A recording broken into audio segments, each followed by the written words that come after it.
Hello and welcome to Free Dictionary Friday. I'm etetutor and this is our final part of our Happy Birthday Mr. Charles Dickens collection.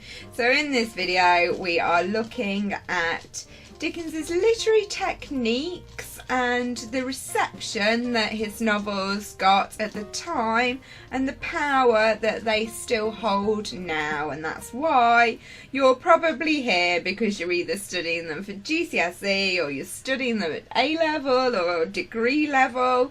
So yes, you need to be aware of his literary techniques and how he is considered to be a significant writer within the English canon.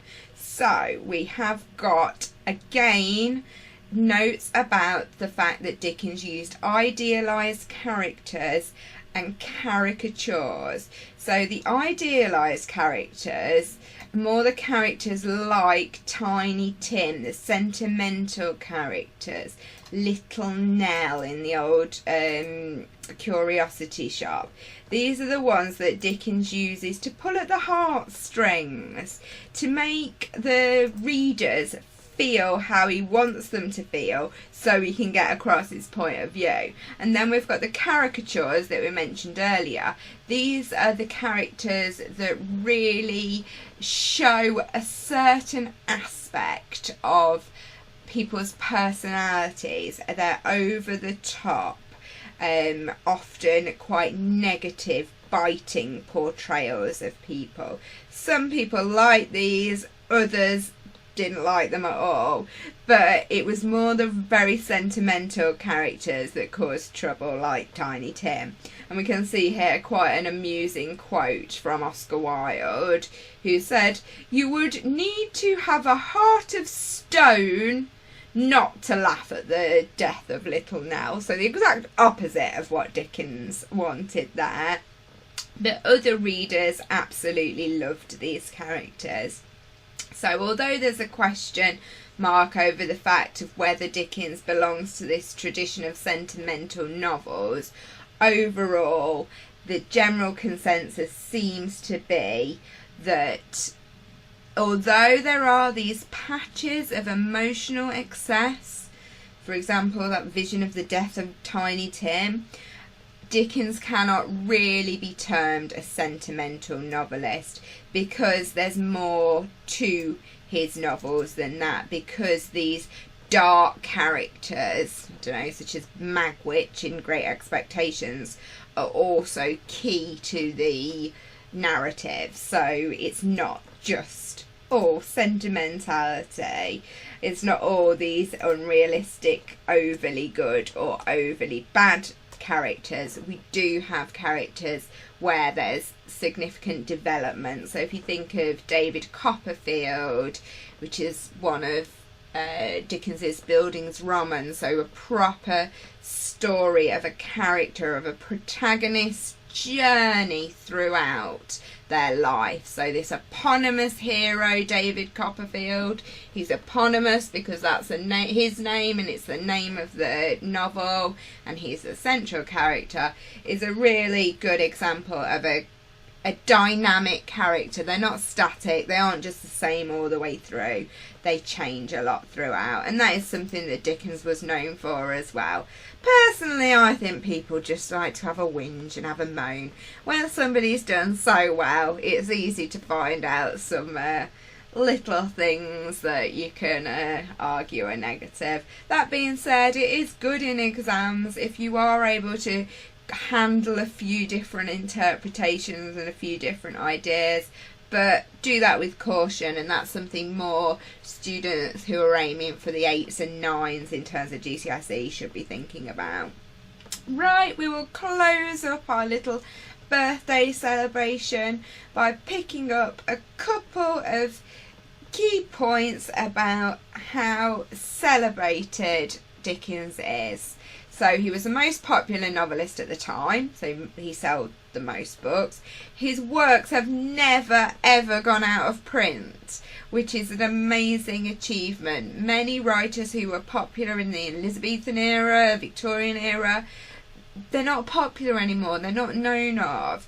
Their books novel's plays are not still being printed. That's what that out of print means.